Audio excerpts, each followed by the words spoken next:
It's Christmas and there's always someone who gets stuck reviewing.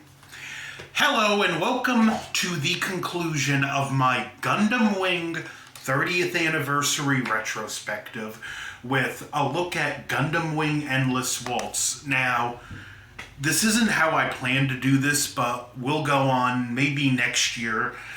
I can do the live discussion I had planned for this one, but the story concludes the story of Gundam Wing and starts 1 year later. We find that while there has been a peace, something just feels uneasy right now. It's Christmas time, and we see an organization full of familiar faces, including Lady Un, Lucrezia Noin, and Sally Poe, called the Preventers, whose job is to put out conflict before it starts, and that there's a plan to destroy the Gundams. They're sending them in a disposal block to the sun. Everyone set their Gundams except Wu Fei. And very quickly, Relena gets kidnapped, and we get introduced to a character who's the supposed leader of this group, and the niece of Troa Barton, which isn't Troa's real name. And we do find out a little more about Troa's origin in this movie, as well as a look of the past and the true intended purpose behind Operation Meteor. Mari Maya, who appears to be the leader, at least on face, of this group, is really just a figurehead with a character by the name of Dacom Barton controlling things behind the scenes. And we have our characters gradually get involved. Troa initially goes for the direct approach, only to do an assassination, only to get called out and stopped by Wu Fei, who seems to be working with the villains here. Yeah, it's always Wu Fei that's going to do something stupid, or is it? Could his motivations at least be understandable this time? I'll get to it. But yeah, their whole plan is for these people to seize control of Earth, and they've rallied soldiers that have been forced out of jobs because of Relena's total pacifism. People who have been career soldiers who have known nothing else and were told your jobs aren't necessary anymore and you have nowhere to go. And we have our initial setup. We're on the verge of another war, and there's even a threat that if they don't give in, they're going to drop a colony. Now, I'm talking about the movie version, but I will reference the OVA version in places. And our stages set. Only a mysterious figure when Lady Un is on the phone with a president who's basically passing the buck onto her, like, your organization was giving funds to make sure this thing doesn't happen. And she's like, well, we reported this yesterday, basically saying you guys did nothing, only to eat the blame and think to herself she wonders what Treize would do, showing the reverence she still has for him. But a mysterious figure with a very familiar voice walks in, wanting to help and saying he wants the codename Wind, appropriate for one who puts out fires. Hero and Duo, with some help from Noin, get a shuttle and they go to the colony where this organization is supposedly at. Well, they are, and there's a nice shuttle attack scene, and this is one of the points where I'm going to reference the OVA and the movie. Why I think the movie is overall superior. There are a few changes that hurt it, like the shuttle attack in the OVA had this piece of music that makes it feel really high energy and exciting, where in the movie you don't have that music and the scene just feels flat because of it. They get into this base colony. Duo has an encounter with who he very quickly deduces is Troa, and Duo and Hero are in Space Leos, and Hero encounters Wu Fei in the Gundam Ultron. And he pretty much only survives because Troa is not on their side as it appears, and he fires smoke missiles to help them escape. And then we get to see Zex, who's piloting the Tall Geese 3, and this suit is awesome. It's basically an amalgamation in terms of capabilities of the three main suits he piloted through the series. It's a Tall Geese, so there you go. It has a shield with a heat rod like the Epion, and he also briefly piloted Wing Zero, and the Tall Geese 3 has a Buster cannon that's comparable in power to Wing Zero's twin Buster rifle, but he's very quickly put into submission because he's told, if you don't stop, we're going to drop the colony onto Earth.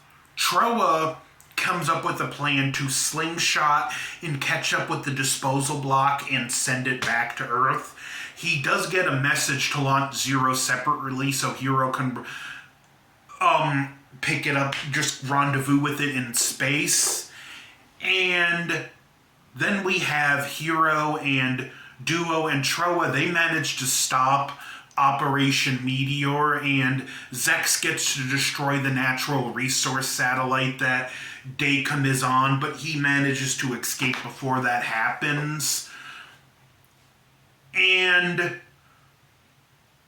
it's some pretty good stuff. In some ways, it does feel like a 12-episode series squished into about an hour and a half runtime, but take it for what it is. I still really like this movie. We get to see some nice flashbacks from the Gundam pilots, too. Like, we see one of Hero's first major operations where a little girl and her dog become collateral damage.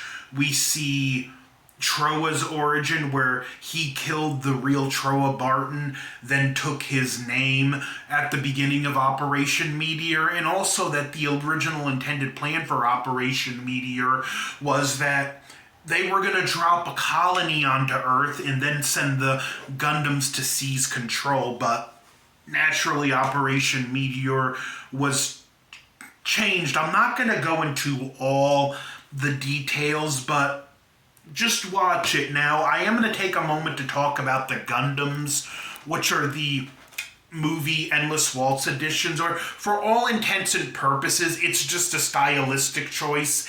Canon-wise, they're still meant to be the same Gundams in the series. Although, why I like these designs, in some cases I feel they're both over-designed and feel like downgrades. Look at Ultron.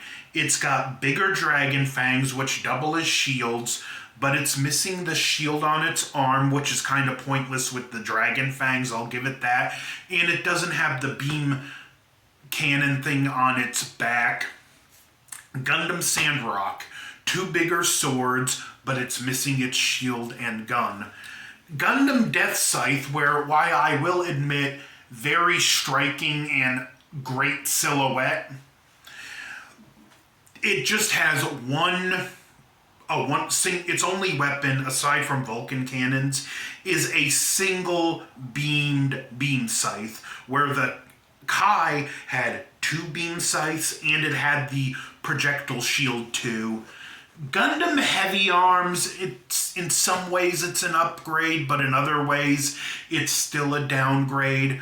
Rather than one twin beam Gatling, it has two twin Gatlings, but they shoot regular ammunition instead of beams, meaning it'll run out of ammo more quickly. So, Wing Zero, amazing design, yet I also feel it's a little over-designed, and it's a little weird that the shield's missing, because later on in the movie when he shows up with the beam rifle, it's like, where did that come from?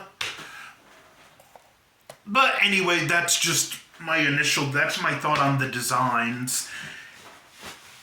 Now, when we get to the third act of the series, this is where things really ramp up, and there's this musical sequence that, again, I feel like for the most part was done better in the OVA, because the song in the OVA, I think White Reflections it's called, is just a much better song, and it shows just everything that's happening from Dakin Barton taking control to the Gundams getting ready to do their thing, and it sets up the stage for the final act. But I think both the biggest weakness and one of the biggest strengths in the changes to the OVA, there's a moment where Hero's in the shuttle and he's waiting to rendezvous with Zero, and in the OVA we just get silence aside from the ambient noise, and then he goes, "It's here." But on the flip side, when he leaves the shuttle to get on Zero, the way the music crescendos in the movie is handled better. Hero gets into a fight with Wu Fei, and this is less about the actual fight and more about their philosophy towards what's going on, and where I've been very hard on Wu Fei throughout Gundam Wing, and I still think he's an idiot. Why I'm not defending his choices and actions here, I actually get it. This does kind of make sense. He even tells Hero, "So you're saying that soldiers that know nothing but how to fight get discarded?" Like I said earlier, you have career soldiers. This is all they've known their whole lives. And then they're told, "Oh, sorry, total pacifism. You guys can't fight anymore. Go fend for yourselves." I'm not defending Wu Fei's actions. I just understand why people like him and others chose to fight under Marimea, because they were soldiers given purpose again. Hero doesn't win the fight. He just asks Wu Fei, "How many times must I lose that girl and his dog before letting himself, that girl and her dog before letting himself drop into the ocean?" And Wu Fei has a flashback to the destruction of his colony and sees the error of his way. The Gundams make it to Earth. And another nice point in the OVA, we see them get more overwhelmed in this battle.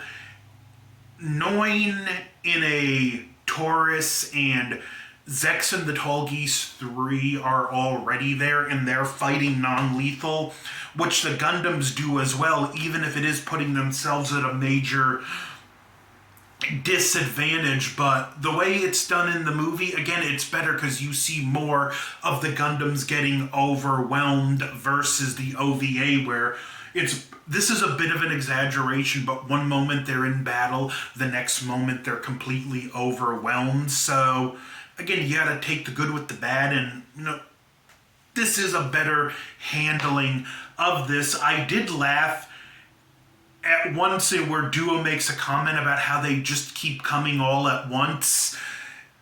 Because I'm a big Helldivers 2 fan, and they just introduced battles on these volcanic planets, and they just keep coming all at once. That's just what it's like on these volcanic planets when I play this game. Just a ridiculous amount of enemies all at once. So that scene made me laugh for moments not connected to the show. I'm just throwing that out there.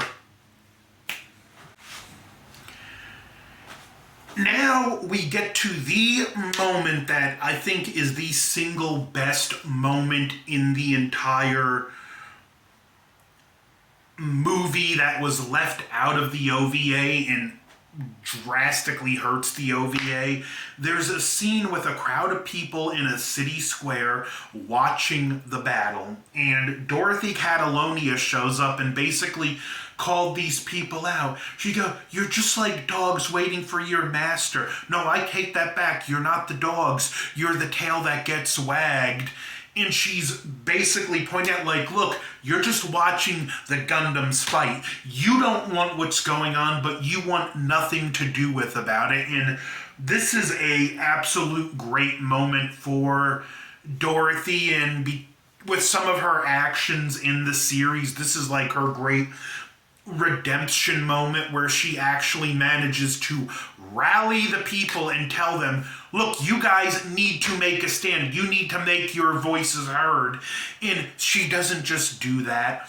She has a bunch of trucks to load them up in and bring them to the battlefield to make their voices heard, which I thought was a great moment, especially for this character. And it's a crying shame they didn't implement this in the OVA. Eventually, the Gundams get spent. Sandrock's loot takes a lot of damage. One of its swords is destroyed. Death Scythe's beam scythe runs out. Heavy Arms runs out of ammo. And they're just pretty much sunk at this point. There's a point where Zex even tried to get them to leave, but they refused to. And then Wing Zero shows up and fires at the presidential palace's beam shield, which has sunk into the ground. Yeah, it's designed to drop into the ground in these metal shutters to close around it. I do gotta ask, if this palace always had these defenses, why didn't Treize do this when the mobile dolls were attacking the Treize faction? They could have held in there for a very long time, but Heroes firing the Buster Rifle, damaging the shield, the Serpent suits, which I'll comment on them right now, why some of them have like beam cannons, most of them have like double-bladed beam gatlings, and they have shoulder-mounted missile launchers, so they're almost a mass-produced heavy arms. I really like the Serpent suit design, and they're just firing at Wing Zero, so in addition to already being damaged and taking more damage from the Buster Rifle, the Serpent suits are doing more damage to Wing Zero, to the point where even though it destroys the shelter shields, Wing Zero gets destroyed. Hero manages to infiltrate, and there's a lot of back and forth here. Dakum wants to kill Mari May, and he actually shoots her. And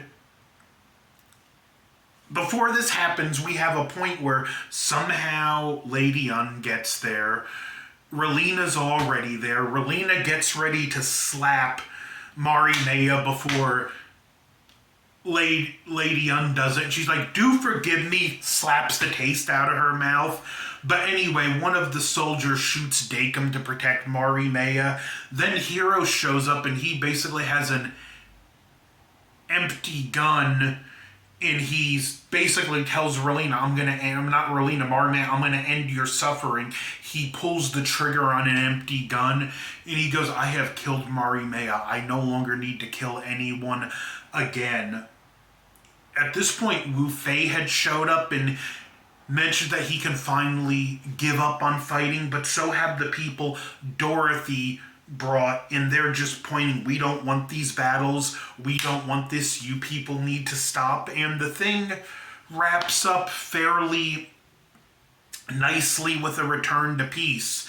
Zex and Noin leave to work on the terraforming project of Mars.